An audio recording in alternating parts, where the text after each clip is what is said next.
नमस्कार दोस्तों।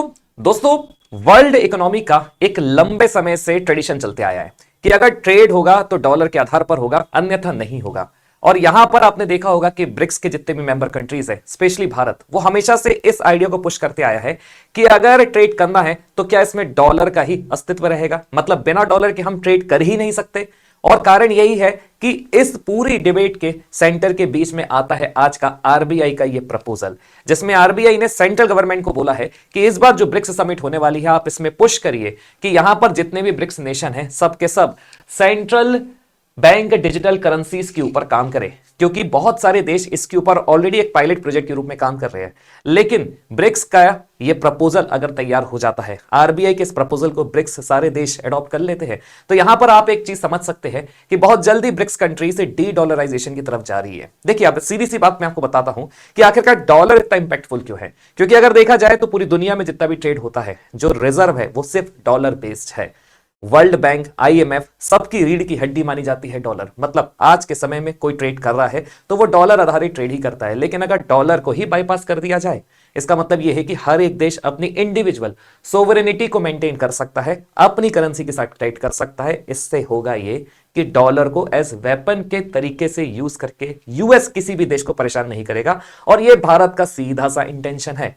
लेकिन यह कल ही नहीं हो सकता, इसमें समय लगेगा। एक मैकेनिज्म डेवलप करना पड़ेगा, जिसके ऊपर चर्चा बहुत लंबे समय से तो चली रही थी। लेकिन क्योंकि ब्रिक्स की समिट भारत में होने वाली है, तो इस प्रपोजल को बहुत जोर शोर से पुश किया जा रहा है। क्योंकि परेशान जो देश है वो एक्चुअली में ग्लोबल साउथ को बिलोंग करते हैं। और ये कोई मनमानी नहीं है कि यूएस जो बोलेगा वो करना ही पड़ेगा। आज के समय में हर एक देश अपने निर्णय खुद से लेने में सक्षम है। और इवन अगर भारत की बात की जाए तो भारत दूसरे देशों को सक्षम बनाने में लगा हुआ है। तो आइए पूरा मसला समझते हैं। उसके पहले अगर आज आप अपडेट्स देखेंगे तो आपको यही पूरी न्यूज सुनने को मिलेगी। और इवन आपको पता भी है कि आज भारत का जो यूनाइटेड अरब एमिरेट्स के साथ ट्रेड पैक्ट भी हुआ है, उसमें भी भारत ने ट्रेड पॉइंट ऑफ व्यू से देखा जाए तो टारगेट को डबल कर दिया है। मतलब जो पहले $100 बिलियन का ट्रेड हुआ करता था, वो अब जाकर $200 बिलियन तक का ट्रेड होगा। और इसमें डिफेंस को आधार बताया गया है। अब यहां पर अगर इस मैकेनिज्म को फॉलो कर लिया जाए तो ब्रिक्स में यूएई भी है। मतलब अगर भारत चाहता है और भारत चाहेगा तो रुपया और दिरहम में आपको बहुत जल्द ही ये ट्रेड पैक्ट भी देखने को मिल सकता है। मतलब यहां पर हम सीधे तौर पर सारे देशों को यह नहीं बोल रहे कि डी डॉलराइजेशन की तरफ चलो, बल्कि हम आरबीआई क्या करना चाह रहा है, आरबीआई बाईपास करना चाह रहा है डॉलर बेस्ड मैकेनिज्म को। और देखा जाए तो यह हमारे लिए बहुत जरूरी है, क्योंकि अमेरिका के अगर टैरिफ से बचना है, अमेरिका के किसी भी तरीके के सैंक्शन से अगर बचना है, तो हमें जल्द ही बाईपास करना पड़ेगा। और हम जितने भी देशों के साथ ट्रेड करते हैं, उन्हीं की करेंसी के साथ अगर ट्रेड करते हैं, तो ये उन देशों को भी फैसिलिटेट करेगा। तो आइए पूरा मसला समझते हैं। फिलहाल अगर आपने हमारा टेलीग्राम चैनल अभी भी नहीं ज्वाइन किया है तो यहां पर उसका क्यूआर कोड है।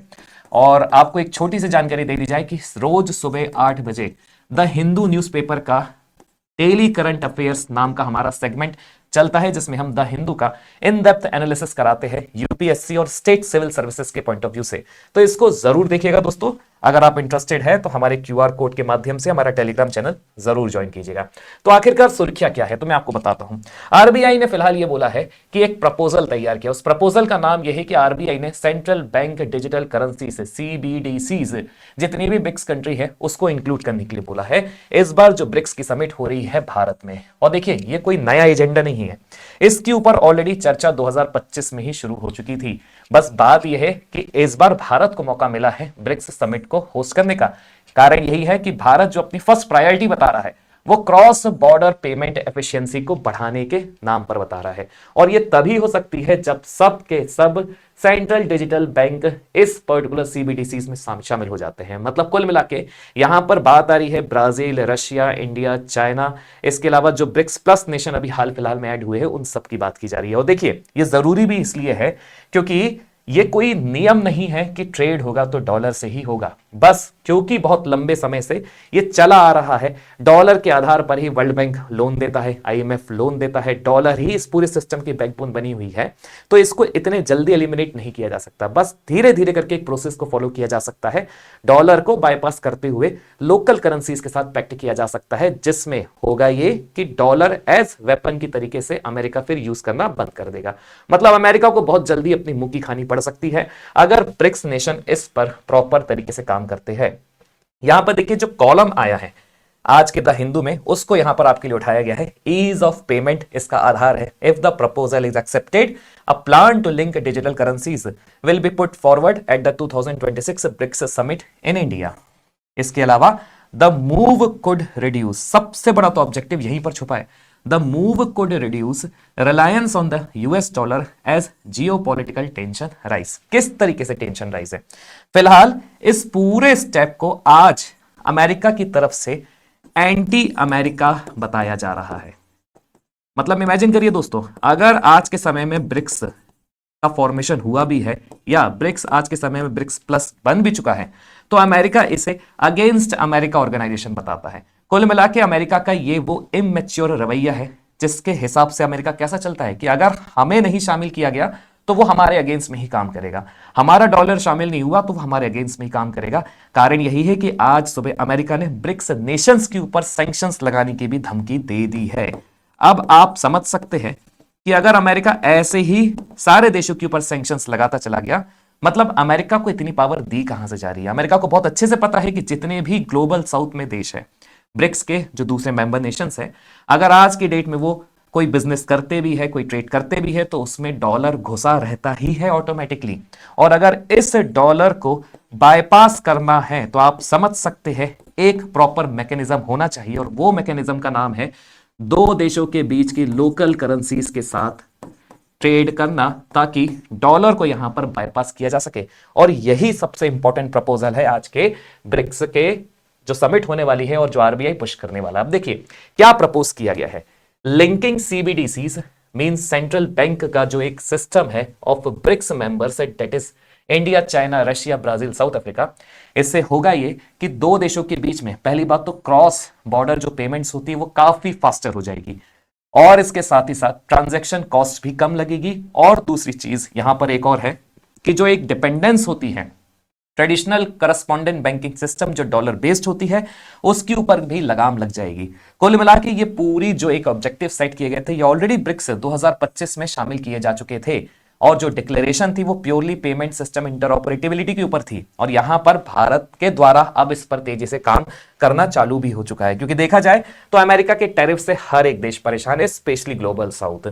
स्ट्रेटेजिक रैशनैलिटी की अगर बात की जाए तो देखिए अभी जो करंट ग्लोबल पेमेंट सिस्टम चलता है, जैसा कि मैंने आपको बताया, वो प्योरली डोमिनेट होता है डॉलर बेस्ड सिस्टम के द्वारा। और इसे अब अमेरिका किस तरीके से यूज कर रहा है, जियोपॉलिटिकल टेंशन इस डॉलर के बहाने और ज्यादा वो क्रिएट कर रहा है, सैंक्शन पे सैंक्शन लगा रहा है, टैरिफ पे टैरिफ लगाया जा रहा है। मतलब अगर अमेरिका के साथ और अमेरिका के हिसाब से किसी ने ट्रेड डील नहीं करी, ट्रेड नेगोशिएशन नहीं करे, तो अमेरिका उसके ऊपर भी टैरिफ लगा रहा है। क्यों? क्योंकि वो जानता है कि डॉलर आज के समय में एक ग्लोबल पेमेंट मैकेनिज्म का बैकबोन है। इसे काउंटर करने के लिए देखिए यहां पर जियोपॉलिटिकल टेंशंस के कारण ही ये पूरा वेपनाइजेशन हो रहा है फाइनेंस और सैंक्शंस का। मतलब अगर इसी को एलिमिनेट कर दिया जाए, बाईपास कर दिया जाए, तो यहां पर सीबीडीसी क्या कर सकता है? पहली बात तो सीबीडीसी ये जो वेपनाइजेशन है इसे काउंटर कर सकता है। कुल मिला के हर एक देश की जो एक सोवरेनिटी होती है फाइनेंस से रिलेटेड, है ना, वित्तीय स्वायत्तता होती है, उसे बढ़ा सकता है। सेटलमेंट जो डिलेज होते हैं डॉलर बेस्ड, उसे भी कम कर सकता है। और इसके अलावा जितने भी ट्रेड सेटलमेंट है ब्रिक्स नेशन के बीच में, उसे बहुत ज्यादा इंप्रूव कर सकता है। लेकिन यहां ध्यान रखिएगा, यहां पर भारत का जो आरबीआई है ना, वो ये नहीं बोल रहा है कि हम डी डॉलराइजेशन कर रहे हैं, क्योंकि अगर वो ऐसा बोलता है तो कुल मिला के आप क्या करोगे फिर? एक प्रकार से अमेरिका को आप नाराज कर रहे हो। वो बस ये बोल रहा है कि हम बायपास कर रहे हैं, हम बायपास करो। और आप तो बहुत अच्छे से जानते हैं कि शब्दों से खेलने की भारत की बहुत अच्छी आदत है, और बहुत अच्छे से शब्दों के साथ खेलकर वो पूरी आज के समय में ग्लोबल डिप्लोमेसी भी कर रहा है। कारण यही है कि उसने सीधा बोल दिया कि उसका उद्देश्य डी डॉलराइजेशन नहीं है, बल्कि पेमेंट एफिशिएंसी को बढ़ाना है। और पेमेंट एफिशिएंसी में कौन से फैक्टर है? Reduce settlement delays, increase financial sovereignty, improve trade settlement, ये सारे उसके बेसिक ऑब्जेक्टिव्स है। और देखिए इससे कोई मतलब एक प्रकार से कोई देश मना भी नहीं कर सकता कि उसके लिए ये ऑब्जेक्टिव्स मेन नहीं है। ऑलरेडी भारत का जो ई रूपी है, जो भारत ने 2022 में लॉन्च किया था, उसके 7 मिलियन रिटेल यूजर्स है। और आपने देखा भी होगा कि लगातार भारत की जो यूपीआई सिस्टम है उसे भी बहुत सारे देश तेजी से अपना रहे हैं। वो भारत का ये बताता है एक proper leadership role digital finance से रिलेटेड। और देखिए बड़े बड़े जो डेवलप्ड इकोनॉमीज है वो भी भारत के इस यूपीआई सिस्टम के वो भी भारत के इस यूपीआई सिस्टम को लेकर बहुत ज्यादा अप्रिशिएट भी करते हैं और भारत को इसमें मानते भी है कि भारत आज वाकई में डिजिटल पेमेंट इंटरफेस की जब बात आती है तो उसमें एक लीडरशिप का रोल प्ले कर रहा है। कारण यही है कि भारत से मिलते जुलते कुछ देश है जो इसे एस पायलट प्रोजेक्ट के रूप में कर भी रहे। और इवन चाइना की बात की जाए तो चाइना खुद अपनी जो करेंसी है जिसका नाम है युआन उसे भी ग्लोबली पुश कर रहा है और खुद भी एक यूपीआई सिस्टम की तरह काम करना चाह रहा है।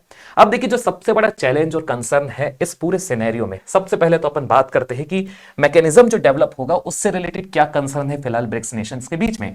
तो यहां पर अगर बात की जाए तो कॉमन टेक्नोलॉजी स्टैंडर्ड्स की कमी आपको देखने को मिलेगी फिलहाल, क्योंकि ब्रिक्स का भी लगातार एक्सपेंशन हो रहा है। हर देश की अपनी एक करेंसी है तो सबको किसी एक पर्टिकुलर कॉमन स्टैंडर्ड्स पर पहुंचने में थोड़ा टाइम लगता है। इंटर ऑपरेटेबिलिटी और साइबर सिक्योरिटी से सबसे बड़ा रिस्क रह सकता है। ट्रस्ट डेफिसिट है अभी सारे के सारे ब्रिक्स कंट्री में। कहने का मतलब यह है कि हम अभी देखा जाए तो चाइना के ऊपर विश्वास नहीं करते हैं और देखा जाए तो चाइना के ऊपर अदर ब्रिक्स नेशन भी विश्वास नहीं करते हैं। तो यहां पर अगर आप देखोगे ना तो ट्रस्ट डेफिसिट की भी आपको कमी देखने को मिलेगी अमंग द ब्रिक्स नेशन। लेकिन बड़े मजेदार बात यह है कि डोनाल्ड ट्रंप भी कोई कसर नहीं छोड़ रहे हैं सारे देशों को यूनाइट करने में। एक मजबूरी है और डोनाल्ड ट्रंप आज उन देशों के लिए एक मसीहा बनके उभर चुके हैं। कारण यही है कि सब देशों को किसी ना किसी एक एटलीस्ट एजेंडा पर काम करना पड़ रहा है। यहां पर जो नीड है उसकी बात करते हैं तो जो सबसे अभी रिक्वायरमेंट है, जो सबसे बड़ी नीड है, हमारी जरूरत है, वो है गवर्नेंस रूल से रिलेटेड, देन रेगुलेटरी हार्मोनाइजेशन से रिलेटेड, सेटलमेंट मैकेनिज्म से रिलेटेड, ताकि जो ट्रेड इम्बैलेंसेस जनरेट होते हैं दो देशों के बीच में वो on a periodic basis, frequent periodic basis solve किए जा सके। यही एक सबसे बड़ा कंसर्न है। लेकिन अगर डॉलर को बाईपास कर दिया जाता है, देखिए यहां पर एक और आपके लिए कॉलम है चैलेंजेस इन डॉलर बाईपास से रिलेटेड। तो देखिए ये जो करेंसी स्टेबिलिटी है, जो इशू है, ये बढ़ जाएगा और एक प्रकार से डॉलर बाईपास हो जाता है तो चाइना को भी मौका मिल जाएगा अपना इस वैक्यूम को फिल करने में। हो सकता है कि डॉलर को बाईपास करके युआन एक नई डोमिनेंट करेंसी स्टैब्लिश हो जाए, क्योंकि ऑलरेडी पूरी दुनिया में अगर कोई आज के समय में सबसे ज्यादा लोन प्रोवाइड कराता है तो वो चाइना है। चाइना की लोन ट्रैप पॉलिसी से आप बहुत अच्छे से वाकिफ रखते हैं और यहां पर इस वैक्यूम का फायदा उठा सकता है चाइना। तो ये भी भारत के लिए एक चिंता वाली बात है, क्योंकि भारत अभी भी एज कंज्यूमर है जब लोन की बात आती है। भारत अगर दूसरे देशों में इंफ्रास्ट्रक्चर के नाम पे भी लोन देना चालू कर दे तो हो सकता है फिर हमारा भी रुपया स्ट्रांग हो जाए। लेकिन अच्छी बात यह है कि यहां पर चाइना की युआन की नहीं बल्कि हर एक देश की करेंसी की बात आ रही है। लेकिन फिर भी अगर बड़े पावर के बीच में वैक्यूम जनरेट होता है तो उसका फिर जो एक स्पेस रहती है वो कोई नई बड़ी शक्ति ले लेती है। और अभी दुनिया का जो सबसे बड़ा कंसर्न है वो अमेरिका और चाइना दोनों ही है, लेकिन अमेरिका से लोग ज्यादा परेशान हैं, ये बात भी सच है। अब देखिए जो पॉसिबल मैकेनिज्म है इस सीबीडीसी के अंतर्गत वो क्या हो सकता है। तो सबसे पहला फैक्टर है इंटर ऑपरेटेबिलिटी फ्रेमवर्क से रिलेटेड। सेकेंड यहां पर सबसे इंपॉर्टेंट फैक्टर है बायलेटरल फोरेक्स स्वैप अरेंजमेंट से रिलेटेड, जो दो देशों के सेंट्रल बैंक के बीच में होगा। इसके अलावा अगर कोई या किसी प्रकार का ट्रेड इंबैलेंस आ जाता है तो फिर पीरियोडिक सेटलमेंट एक नया फैक्टर जुड़ेगा कि लगातार ऑन अ पीरियोडिक बेसिस पर कुछ पर्टिकुलर ड्यूरेशन ऑफ टाइम में जो भी ट्रेड इंबैलेंसेस है तुरंत से तुरंत सॉर्ट आउट किया जाए। और देखिए यहां पर सीखने की आवश्यकता है। क्या सीखने की आवश्यकता है? ऑलरेडी भारत और रशिया इस चीज पर बहुत लंबे समय से काम कर रहे हैं। और देखिए जब तक आप काम नहीं करेंगे तब तक आपको कमी पता नहीं चलेगी, और जब तक आपको कमी नहीं पता चलेगी तब तक आप उस चीज को सुधारेंगे नहीं। तो यहां पर एक लेसन भारत और रशिया के बीच में जो लंबे समय से मेजर ट्रेड पैक्ट चल रहा है उससे भी अपन सीख सकते हैं। अब देखिएगा यहां पर एक और है, इस पूरे का जियोपॉलिटिकल सिग्निफिकेंस क्या है। क्लियरली यहां पर एक सीधी सी बात है कि ये भारत को एज अ नॉर्म सेक्टर बता रहा है पूरे डिजिटल फाइनेंस सेक्टर में। अगर पूरे दुनिया के डिजिटल फाइनेंस की बात की जाए तो यहां पर भारत आपको लीड करता हुआ मिलेगा। मतलब यहां पर भारत की आपको एक शुद्धता, बिल्कुल शुद्ध रूप से भारत की लीडरशिप मिलेगी ब्रिक्स नेशंस के अंदर ही, जिसमें चाइना भी बैठा हुआ है। लेकिन जितना भारत ग्लोबल साउथ की बात करता है, आपने कभी नहीं सुना होगा कि चाइना भी ग्लोबल साउथ की बात करे। मतलब यहां पर ये पूरी जो पॉलिसी है भारत की, वो भी भारत की जो पर्टिकुलर कुछ इंपॉर्टेंट पॉलिसी है जिसमें डिजिटल पब्लिक इंफ्रास्ट्रक्चर आ जाता है उसके साथ अलाइन कर रहा है। स्ट्रेटेजिक ऑटोनॉमी जो ग्लोबल फाइनेंस में होना चाहिए भारत के इस पॉलिसीज के साथ भी अलाइन कर रहा है। यहां पर भारत का जो रोल है वो एक ब्रिज की तरीके से आपको दिखेगा जितनी भी बड़ी ग्लोबल साउथ की बड़ी बड़ी इकोनॉमीज हैं। और यहां पर देखिएगा भारत खुद भी समर्थ बनना चाह रहा है, सामने वाले को भी समर्थ बनाना चाह रहा है, स्पेशली डॉलर मैकेनिज्म से जो डिपेंडेंसी है उसे कम करवाना चाह रहा है ताकि सारे ही देश का यहां पर भला हो सके। अब देखिए इसका ग्लोबल इंपैक्ट क्या पड़ सकता है। अगर हम बाईपास करते हैं डॉलर को तो कुल मिला के यूएस की जो एक फाइनेंशियल पावर है वो कम हो जाएगी, उसके पास सैंक्शन और टैरिफ जैसे हथियारों को यूज करने के लिए फिर कुछ बचेगा ही नहीं। तो यहां पर सैंक्शन का इंपैक्ट कम होगा, एक नया मल्टीपोलर इकोनॉमिक वर्ल्ड आपको जनरेट होते हुए दिखेगा और एक प्रकार से ग्लोबल साउथ को भी सांस लेने की फिर जगह मिल जाएगी, उसको भी स्वतंत्रता मिल जाएगी खुद के कुछ निर्णय लेने में। तो दोस्तों ये तो खैर हमारा विश्लेषण है, लेकिन हम चाहेंगे कि आप क्या समझते हैं, आप क्या सोचते हैं इसके बारे में, आप भी अपना विश्लेषण जरूर कमेंट बॉक्स पे ड्रॉप करिएगा। जय हिंद आप सभी को।